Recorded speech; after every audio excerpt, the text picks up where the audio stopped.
Have you ever trusted someone so completely that you never even imagined they could betray you? Imagine giving years of your life to a man you thought was your partner, your safe place, your future, only to discover that the person he left you for wasn't a stranger, wasn't some fleeting fling, but your own best friend. That's not just betrayal. That's devastation multiplied by two. And this is exactly what happened to me. When people talk about heartbreak, they usually picture two people. But mine came with four eyes staring back at me, his and hers. The two people I loved the most, the two people I trusted the most, were secretly sharing what should have belonged only to me. It didn't start as a storm. It started quietly, like an unnoticed crack in the wall of my life. I remember evenings when my husband would laugh a little too loudly at her jokes, the way his eyes lingered on her when she wasn't looking, or maybe when he thought I wasn't looking. I brushed it off. After all, she was my friend. We had grown up together. She was practically family. What harm could there be? But the harm was already growing, slowly and silently. And looking back now, I wonder, was it ever really invisible, or did I choose not to see? The night everything changed still burns in my memory. I had cooked dinner, his favorite, spaghetti with too much garlic because that's how he liked it. She had joined us like she often did. It felt normal, too normal. We laughed, we ate, we drank wine. And then when I went into the kitchen to grab dessert, I heard it. A whisper. His voice, soft but intimate, her giggle, low and quick. I froze, holding the plates, my heart pounding so loud it felt like the whole world could hear. I wanted to believe I had misheard. I wanted to believe my mind was playing tricks. But when I came back, their silence told me more than their words ever could. They avoided my eyes. And for the first time in years, I didn't feel like part of a group of three. I felt like the outsider. That night, lying awake next to him, I studied the man I thought I knew. Every breath he took felt like a lie, every movement a secret. I asked myself, what if I'm wrong? What if it's nothing? But deep down, I knew. Sometimes the heart recognizes betrayal before the brain can catch up. The confirmation came weeks later, almost cruelly casual. A message left on his phone, a simple line. Can't wait to see you again. Tonight, it wasn't my name. It was hers, my best friend. There are moments in life when your body feels like it belongs to someone else. My hands shook, my throat closed, my vision blurred. I felt like I had stepped out of my own life and was watching someone else's tragedy play out. And yet it was mine, my marriage, my friendship, my entire foundation crumbling with one careless text. I didn't confront him right away. I wish I could say I exploded, threw the phone at him, demanded the truth. But I didn't. I froze. Part of me wanted to catch them in the act, to have undeniable proof. Another part of me didn't want it to be true at all. And here's the cruel part of betrayal. It doesn't just break your trust in them, it makes you doubt yourself. I began replaying every conversation, every outing, every look. Was it happening at that dinner last month? When she borrowed my dress? When he said he was working late? I was haunted by questions that had no answers. But life has a way of dragging the truth into the light, whether you're ready or not. The day I finally confronted them wasn't planned. It wasn't some grand moment of bravery. It was an accident, the kind that changes everything in a single breath.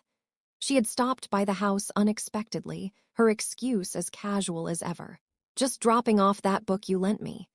My husband was home, working in his office upstairs. I invited her in because of course I did, she was my best friend. But when I turned to the kitchen to make coffee, something in me hesitated. That quiet voice inside, the one I'd been ignoring for months, screamed this time, "Don't leave them alone." So instead of coffee, I walked down the hall. I still remember how slow my steps felt, how the air seemed to thicken around me. I pushed open the office door, and in that instant, my world split apart. They weren't kissing. They weren't holding each other. It was worse than that. It was the way they looked at each other. A look I thought belonged only to me. A look that carried intimacy, secrets, history. A look that whispered, "We're already too far in." She jumped, startled, guilt washing over her face like a confession without words. He tried to play it off, his voice too calm, too quick. "What's wrong? We were just talking." Just talking. Those two words felt like a knife. Because when you've loved someone long enough, you know when just talking is a lie. I didn't scream, I didn't cry. Instead, a strange calm came over me. I simply asked, "How long?" The silence that followed was louder than any answer. She looked down. He looked away. And that was all the answer I needed. The days after were a blur. Anger and sorrow twisted together, pulling me in opposite directions. One moment I wanted to throw everything of his out the window.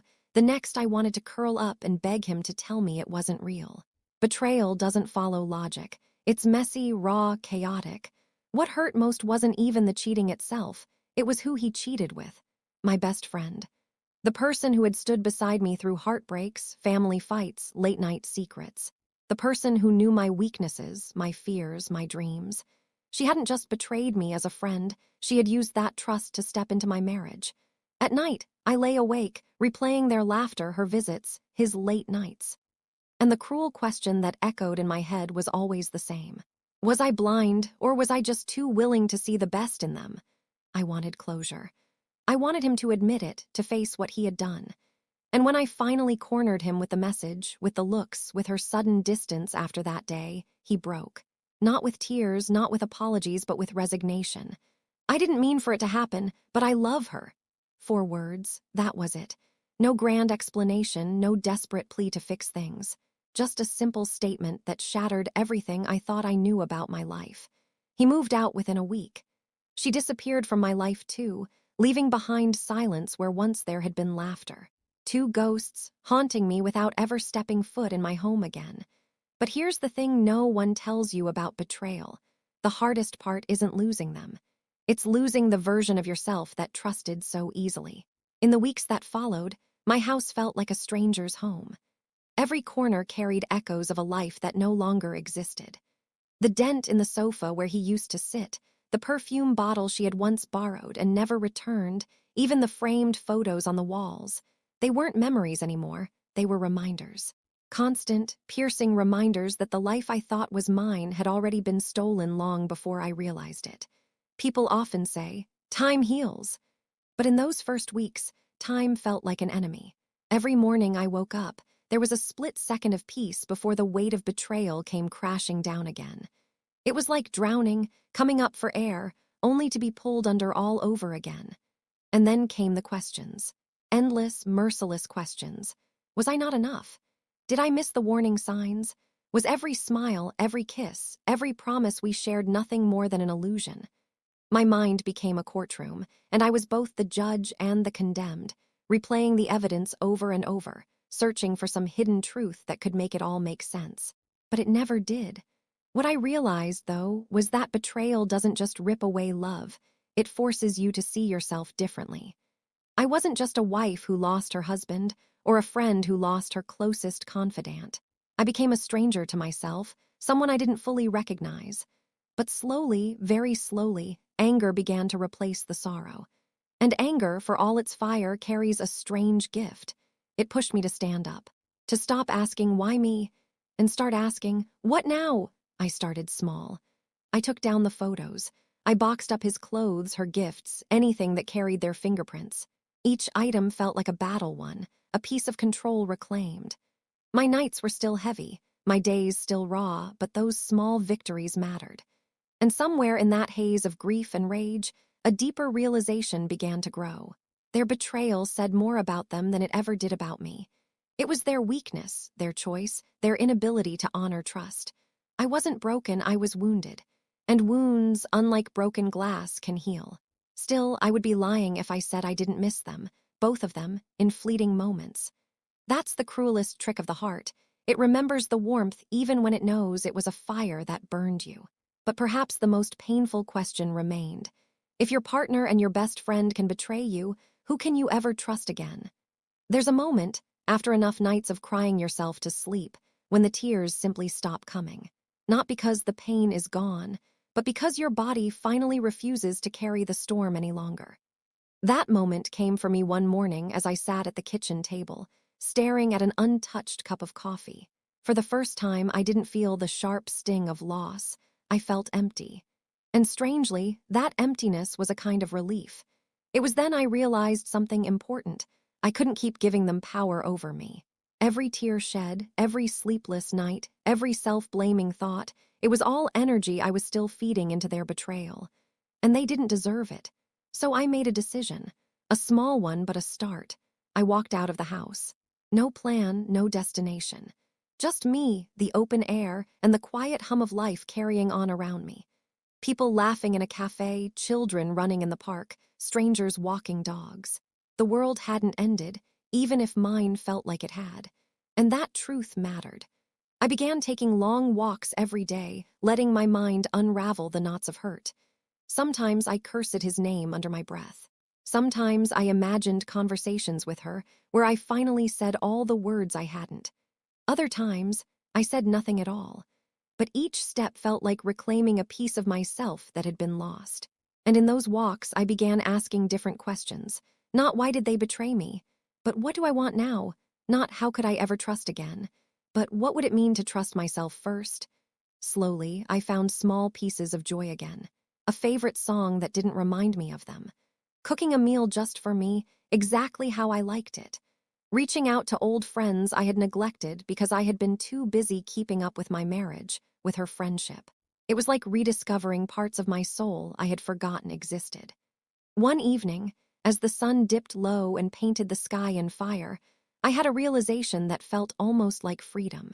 They didn't just take something from me, they gave me something too.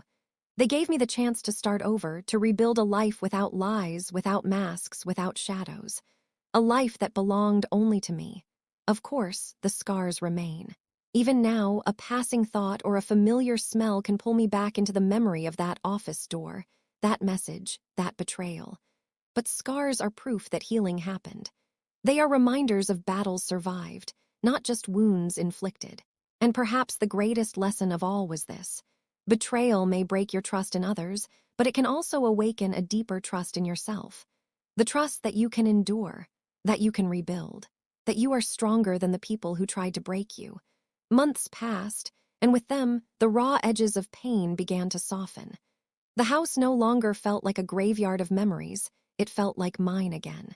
My laughter returned, tentative at first, then stronger, freer. And I realized something extraordinary. I hadn't just survived betrayal, I had been transformed by it. There's a strange kind of clarity that comes when the people you trusted most show you who they really are. At first, it feels like the cruelest truth in the world. But over time, it becomes a gift. Because now, I no longer waste time on masks or half-hearted love. I know what betrayal looks like. I know what loyalty should feel like. And most importantly, I know my own worth in a way I never truly did before. I stopped asking if I had been enough for him or for her, because the answer was always yes. I was enough. I had always been enough. Their choices reflected their emptiness, not mine, and realizing that was the beginning of freedom. Friends would ask me, "Do you think you'll ever trust again?" And I would smile, not because I had the answer, but because I had learned the right question. It's not about trusting someone else first. It's about trusting yourself, your instincts, your boundaries, your strength. When you trust yourself, betrayal may still hurt, but it won't define you. Looking back now, I can even say this. I'm grateful. Grateful that their betrayal ended a life built on lies. Grateful that I was set free to find something truer, something deeper, even if that something is simply the peace of my own company. And if you take anything from my story, let it be this. Sometimes the people who break you are the same ones who give you the chance to rebuild stronger. Sometimes losing them is the best thing that could ever happen, even if it takes time to see it. Because betrayal is not the end of your story. It's the beginning of a new one you get to write on your own terms. So if you've ever felt the sting of being left behind, if you've ever had your trust shattered, remember, you are not alone and you are not broken. You are becoming. And if you want to hear more stories like this, stories of heartbreak, resilience, and the strength hidden inside ordinary lives, make sure you subscribe.